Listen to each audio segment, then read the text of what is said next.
Well, hi, everybody. Happy Tuesday and welcome to Big Sellers. Wow. Scott and I just got on here and it looks like we've already got a full house, Scott. Yeah. You're so popular. Oh, thank you. I just want to make sure that I'm straight. It's kind of a little I bit know. different with these. We've been here for 5 minutes. Does my hair look okay? Am I straight? You look Whatever. marvelous. Oh, thank you, darling. Well, everybody, this is Lisa Copeland, and my show is Big Sellers, where I bring on the best and the brightest in the sales industry, all industries. People think, is this just automotive? And it's not. Scott, I'm seeing your hand again. You know, he is a fussy little thing, isn't he? Well, I want to tell you about my friend Scott Simons. He is an absolute rock star. But what I love when I always ask my guests to send information about themselves, like stuff that I wouldn't know. And this is just how cool he is. So he grew up in McDowell County, West Virginia. And that's how I met Scott. He was in the audience at the Virginia Auto Dealers Association when I gave the keynote speech for their association this year. But I'm going to tell you just a few details about growing up in McDowell County that are pretty interesting. It has the lowest life expectancy in the nation. Less than half of the adults have a high school education. 5% of the adults have a college education. 67% of households have no wastewater treatment, and from 2009 to 13, half of the residents lived in poverty. Wow. Scott, tell us about growing up there and when did you leave there? And then I'm going to tell everybody about the rest about you. But my God, I got to start there. Yeah, it seems like, let me slide over a little bit. It looks like that I'm cut in half or something. Yeah. And boy, we got all kinds of people on here too. So I'm going to let you adjust while I say hi to everybody. Yeah, we got Ken Walls on here, who's in the great state. He's in my country right now. Ken Walls is coming to my house on Thursday. We're going to hang out. Chad Morgan, Robert Brooker, Chad Arnold. Move to my right. Okay, they're saying move to my right. You're good. Tabitha, Laura, Sean, Jeff. Oh, there we go. There you go.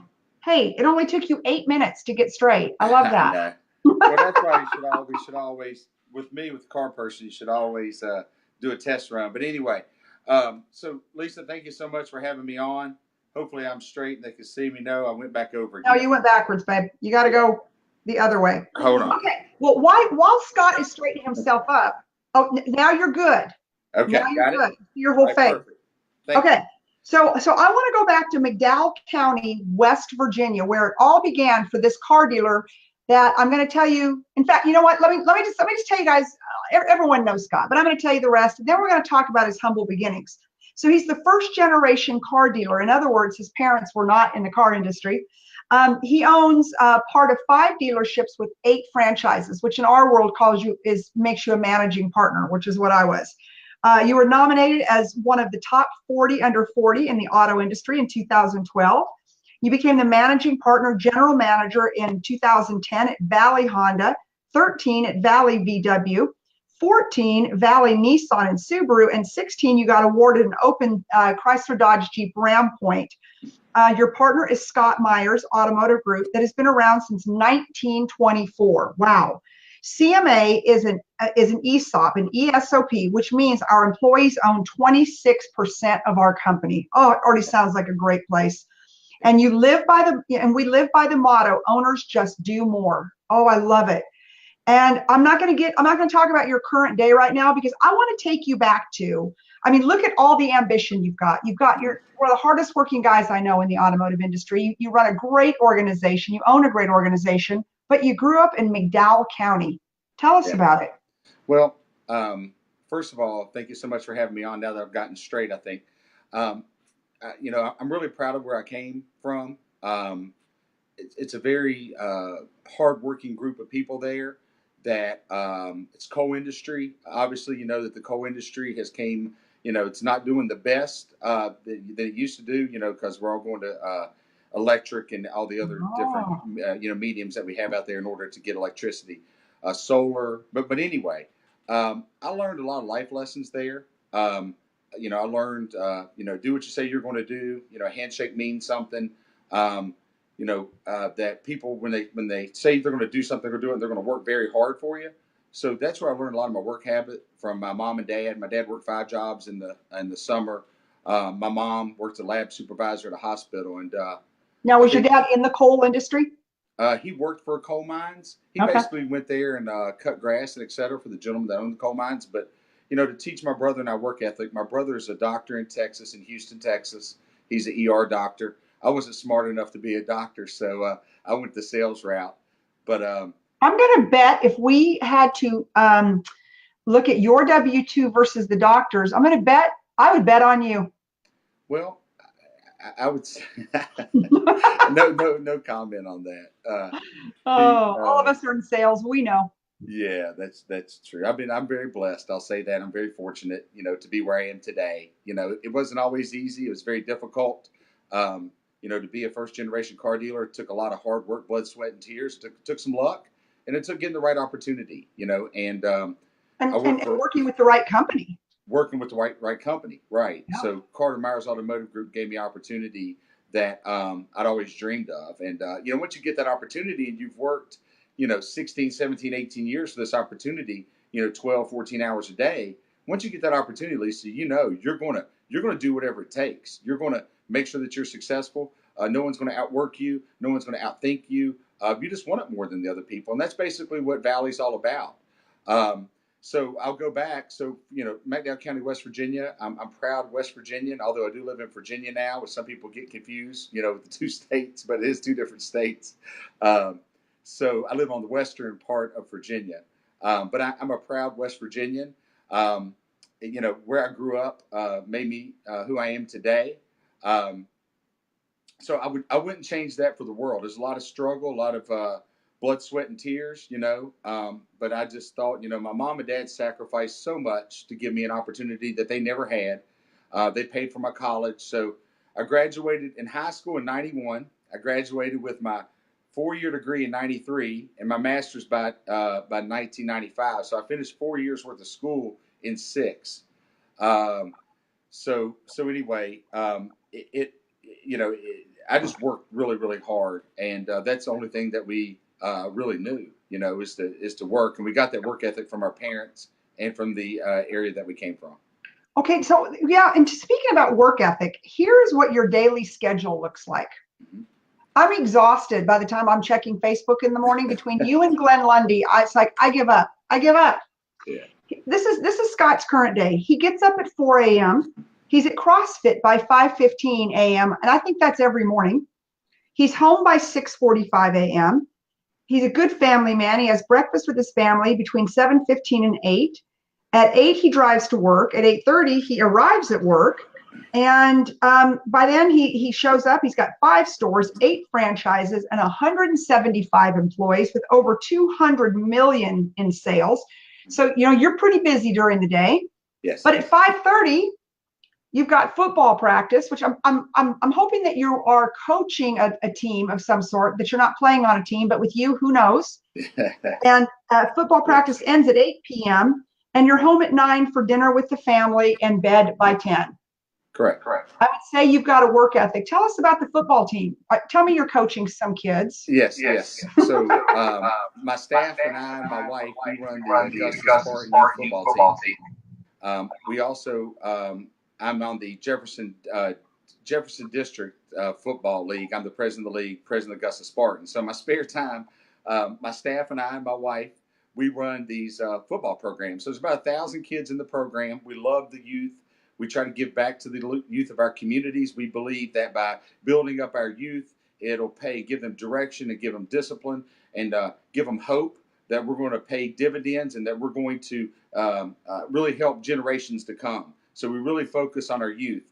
So our program has about 100 kids in it. We have won the Super Bowl 3 straight years at 8, 9, 10 years old, and we look to repeat at 11.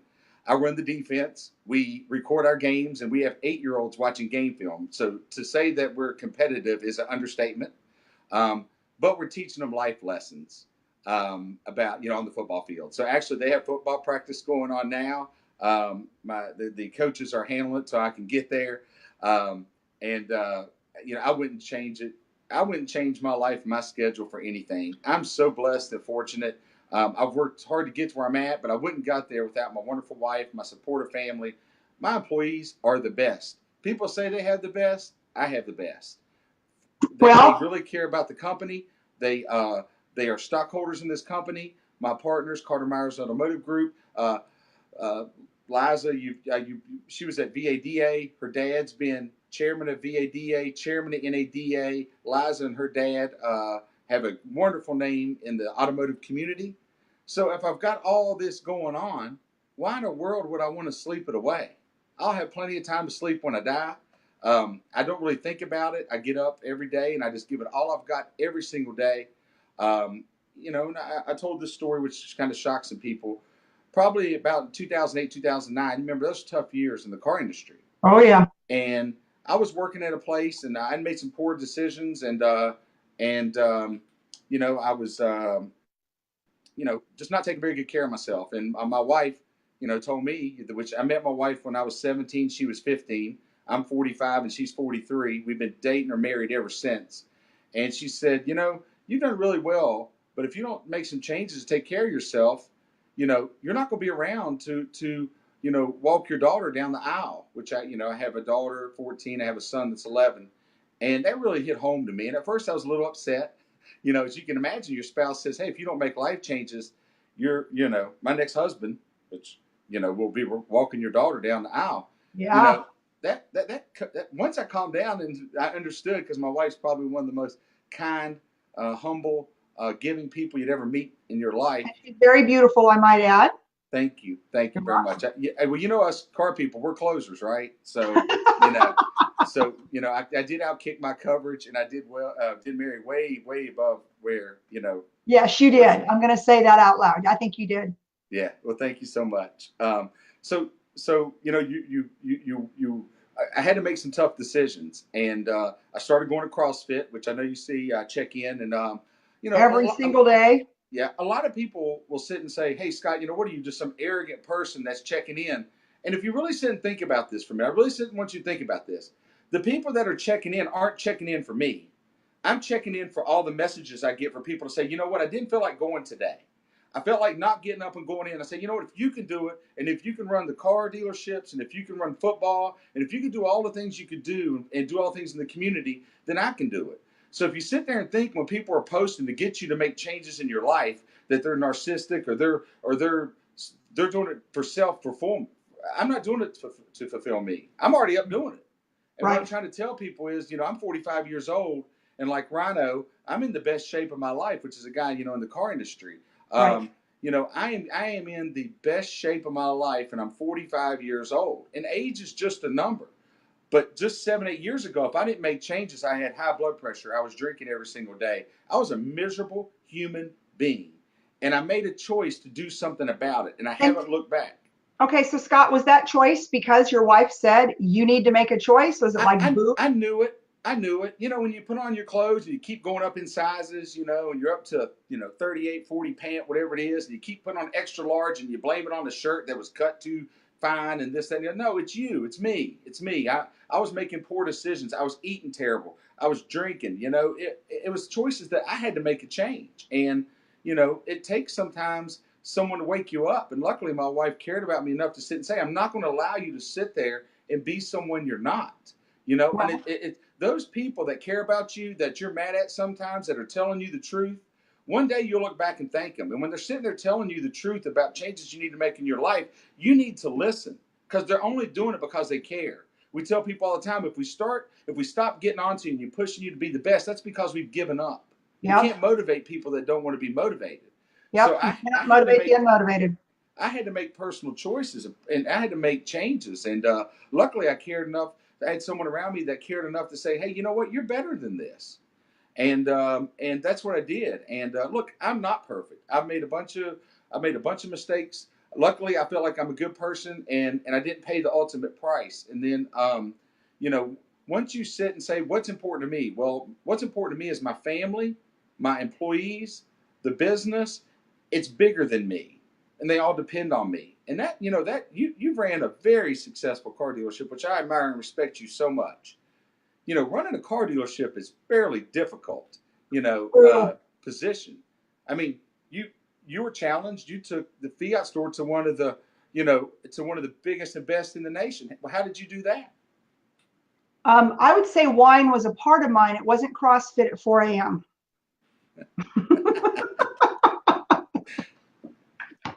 Only imagine what we could have done if I was at CrossFit at 4 a.m. in the morning. Ruled the world. Ruled it, ruled it. Hey, I want to take you back on this football thing. Mm-hmm. You know, of course, living in Texas, football is everything. And my son grew up playing Pop Warner. My husband was a coach up until the private high school he went to said, you can't be the coach anymore. Mm-hmm. And my husband played football in high school and in college. And, you know, anyways, we're a big football family. But there's all this controversy now about football and tackle football. And these kids getting hit in the head. First of all, are you guys playing tackle or are you playing flag? We tackle at 5 years old. Yeah. 5 to 13. All of our coaches are heads up certified through USA Football. We in practices, we teach all the techniques of keeping your head up and using your arms and using your shoulders. You know, there's some statistics out there. There's children that get more concussions from doing soccer than they do football. And if you teach the proper way to play football, there is a proper way. I personally love football. I believe that it teaches a lot of life lessons. But, you know, whatever you choose to do, as long as it's active, that's fine. But we are all certified, and we are all confident that we're teaching the kids to the best of our ability to avoid head-to-head contact. No, that's good. I was just wondering because when we were in Nashville, we were talking about it one night, and you know, it's just how these pro ball players now, how they have to play ball now, and how they can't hit in the chest. And of course, my husband's just up in arms about it because how do you do that when you're, you know, because again, I mean, he played at a high level too, and so I was just wondering what kind of pushback you're getting from the parents nowadays. Well, I would say that some of the numbers are down slightly, you know, from what they used to be. I think parents are more cautious. I think they come and want to know more about the coaches and want to know more about the techniques. You know, but you know, I believe that it's a great sport, and as long as it's taught the right way, we can't go back, and our kids can't lead with the crown of their helmet. If you see a player, defensive player, you cannot hit the child. You have to tap them first before you hit them. If the play's ahead of you, you can't go back and clean them up, which is, you know, a blatant blindside hit. So, you know, the referees are trained; they're looking for it. You know, obviously, whenever you do take the football field, you do take a chance that you could get hurt. But we do believe that it's a wonderful sport, and we are taught the right way, and we're going to train and teach the right way. Good. Well, Mike Phillips football. on here is saying that he's a size 38, and that means there's a whole lot to love of him. That's true. And I was pushing probably 40 up to 42, and I'm not that tall. So, you know, so anyway, I had to make some changes. So what do you think? So, you know, all of us know where you came from, and I love that you include that in the story. I think a lot of people try to hide where they come from because they're ashamed, and not you. You lead with that story because I think that's what makes you so real and so inspiring to people is that you came from there, and here's where you are today, and it wasn't easy, and you have to do it by waking up at 4 o'clock in the morning. Like, you know, it isn't easy. And, you know, what would be the 3 things you would tell people who are watching the show today that, let's just say they're just, you know, they're stuck, right? I mean, so many people are stuck. What are the 3 things, Scott, that you would tell them to do to get unstuck? Because it sounds to me like you were stuck at one point and you got unstuck. Well, you've got to make tough decisions. You've got to change your routine. So I suggest, one, if you're going to get up early, you got to get to bed, you know, early. So people typically worry, or people typically do things they're not supposed to do later at night. I mean, we're all guilty, you know, have a couple drinks, and then you get out there. And None of us are misbehaving at 4 o'clock in the morning unless we hadn't been to bed till 4 in the morning. I think that was college, but that's true. That's very true. So, you know, first of all, you got to make a decision that you're going to make a change, and you got to make some difficult decisions. So first of all, start just going to bed early. And if you don't want to get up at 4 a.m., I'm typically up before my alarm clock goes off. My alarm clock goes off at 4:30. My wife will kill me, but I get up about 4, and I don't even have an alarm clock because I'm just so excited about life, and I want to live it to its fullest. And you know, I'm just living a blessed life, so I'm going for it. So anyway, when you're excited and you got your health going right and your businesses are going right, you just can't wait to get up. When you're depressed and you're not where you're supposed to be, you don't want the sun to come up. You know, you really don't. You don't want to face the day. And I want to face that day. I want to win that day. and I want to excel on that day, and I want to hope to inspire, motivate people. But if you start going to bed a little bit earlier, there's only so much you can sleep. So getting to bed early. Start, if you don't want to get up at 4 a.m., start getting up at 7. Then once you start getting used to 7, get up at 6:30. And then do something. When you get up, if you want to pray, meditate, if you want to go work out, if you want to go walk around, if you want to go do something, get active. The more active you get in the morning, for me, I joke around and say it keeps me from killing people. But it just keeps my because no one blood else is awake for you to kill. You're walking the streets going, where is everybody? And everybody knows I'm a big teddy bear, that I wouldn't hurt anybody. But anyway, not unless you try to hurt my friends or family. But then that's when I get upset. But anyway, so by getting up and staying active, it just gets your mind right. And a lot of people will, like Glenn Lundy will say, put your power list together, and put what you want to accomplish for that day. And I believe having a plan and getting up, and I get active. Whether you want to do CrossFit. I select CrossFit for this reason. It pushes me out of my comfort zone. And if I'm in my comfort zone, I really don't push myself. Like right now, I'm doing 100 burpees a day for 100 days. Plus I do CrossFit. Plus when football season's not, I play racquetball. Plus I go work. I work out 11 times whenever there's not football season going on a week. Plus I work, you see my schedule for work. I try to, eat better by, I'm not perfect. Because okay, so what is your guilty pleasure when it comes to food? When you're like, ugh, what is it? Well, I like IPA beer. I like red meat. I like ice cream. I'm a sweets guy. If I could get away with eating sweets all day long, that's what I would do. And trust me, I'm guilty. My wife will find my wrappers and post on social media to call me out. Hot tamales is a big favorite of mine. Bottle caps. But anyway, we'll try to get away from there. But I try my darndest. I tell people all the time, I'm 215 pounds. Imagine if I didn't work out 11 times a week, I would be really, really, really fat. Really fat. Well, but muscle weighs more than fat. If you're working out 11 times a week, that's a lot of muscle. They're making fun of me because a little weird thing about me is I can't jump rope. Oh, I see that on there, jumping rope. They're making fun of me, but that's okay. A lot of my team's on here, which hopefully they're selling cars too, but they're on here. Y'all better be selling something. Yeah, they do. They do a fantastic job. I tell you what, to report from the car industry, our best month ever was 483 units. We just did 532 retail. Congrats. Yeah. We're in a population of about 24,000. Our Honda store is the number one Honda store within 100 miles. Our Subaru store is number one. Our VW store is number one. Our CDJR store is number one. We bought all these stores that were struggling, and we do about 65% new and about 35% used. But no, I have a really good team. But so if you just have a plan, but have someone go with you, have someone. Accountability partner. I go to CrossFit because it pushes me out of my comfort zone, except when they ask me to jump rope. Then I just hide. But anyway, I do burpees. Where does Scott go? Where's he at? I put in my headphones and I hide, and I start just doing a lot of burpees, and they leave me alone. But anyway, but just staying active, and then find an accountability partner. And there's a lot of good things you could go do. CrossFit, don't push CrossFit away. CrossFit is it's not these bunch of barbarians that sit there and say that that we're just, we have people that are from all ages in there, and I would strongly suggest take a look. I happen to go to Harrisonburg CrossFit, which I love doing CrossFit. I love the group. I mean, you'll see pictures of us in the morning in there. I mean, we're looking, I look rough in the morning. My hair's all messed up. And I'm always checking those pictures to see if you're photoshopped in there. Like if you called your friend, like, hey, check me in this morning, go Photoshop. No, I'm there. I enjoy it too much. I enjoy torturing myself, I guess. I don't know. Well, while we've got everybody on here, you and I get to hang out at Hustle and Grind Con 2018.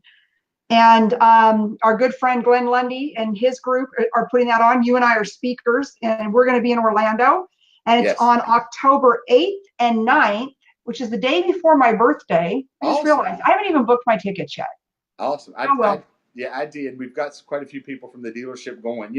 What two special guys, First of all, I've met all these wonderful people. like you and Glenn Lundy and, Chad Morgan and, Sean Hayes. We all didn't know each other 15 months ago. And I now, know, isn't that crazy?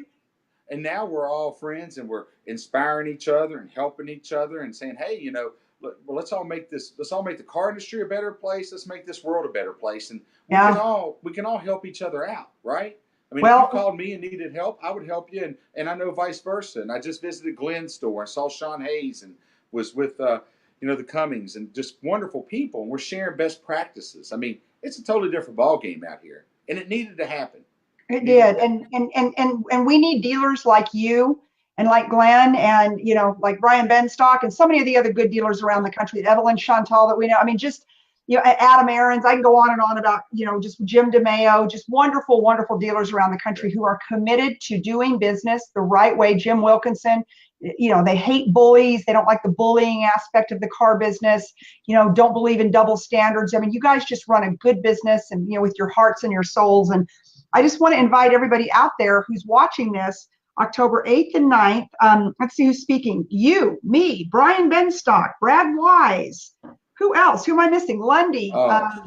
Oh my God. It's like there's so many of us. I'll have to post Sean Hayes. I think the whole picture is there's about 20 of us. And, I'm really excited about meeting Eric Thomas. I mean, are you kidding me? You put that guy on there and listen to him in the headphones, and it will get you jacked up. I mean, that's the type of people that, I want to be around. I want to be around excited, positive people. If you look at my Facebook, if you look at your Facebook, negativity needs to go away. I don't watch news. I stay out of politics. I just want to live my life. I treat people with respect like they treat me. Well, I want to invite everybody out here. If you've not bought a ticket, Mr. Lundy told me the other day, we're about to sell out. There was 1,000 tickets to this event. Mm-hmm. And Scott, we're about to be a sellout. Oh, no doubt. No doubt. Yeah, in Orlando, Florida, the 8th, and I keep looking down because I've got to make sure I got the dates right. I've got a few conferences coming up. October 8th and 9th in Orlando. I mean, I'm sorry. I think we're kind of the coolest people around that you can hang out with. And, every one of us have got big keynotes that we're going to bring, and just to be able to hang out and to really sit around and try to figure out how we're going to change this industry and continue to keep it moving forward. Because if people like us don't do that, it's going to go to the Carvanas of the world. People have to want to work for us, and people have to want to buy cars from us. And I think that's what we all bring to this amazing event in Orlando on October 8th and 9th. We will post the website so that you can buy tickets. And Scott, our time is about done here, but I would just love to have some parting words of wisdom from somebody like you who inspires people, myself included, every single day. I just say, do the best you possibly can do every single day. Look, people make mistakes. If you're not where you want to be in life, it's not too late. I don't care how old you are, how young you are. It's not too late, and you can accomplish anything in life, anything you want in life. It's all what you make out of it. Don't let anybody else control your destiny but you. Show up every single day with a positive attitude. Work as hard as you possibly can, and the world cannot deny you where you should be. But it all starts with you. You need to quit being the victim and be the victor, and you need to start making changes, real changes. Not just say you want to make changes, not just say you want to be successful. Get up and do it. And then book your tickets. Hey, Scott, did you see the two guys, I'm just drawing a blank on their name, that started a GoFundMe? It was so cute. Oh, really? I texted Lundy and I said, these two guys have started a GoFundMe. Yeah. So that they can come to Orlando and hear us speak. That's awesome. But, get to Orlando, October 8th and 9th. Yeah. Hang out with other like-minded automotive professionals. We're all in it together. And Scott, I am forever grateful. And thank you for stepping away from a very detailed schedule. Plus, I'm sure you're in closeout right now, trying to get everything booked from last month. Congratulations on your success. It's well-deserved, my friend. Thank you. And I will be seeing you in Orlando on October 8th. Hey, we are going to book a group of us are going to work out while we're there. Oh boy. Let me think what I'm doing at 4 a.m. Yes, we're gonna put together a group that's gonna go work out. So let me think about it. Not being out working out, like get up and go work out. Okay, fair enough. Thank you. All right, my friend, continued success, and I'll see you in Orlando. Bye-bye.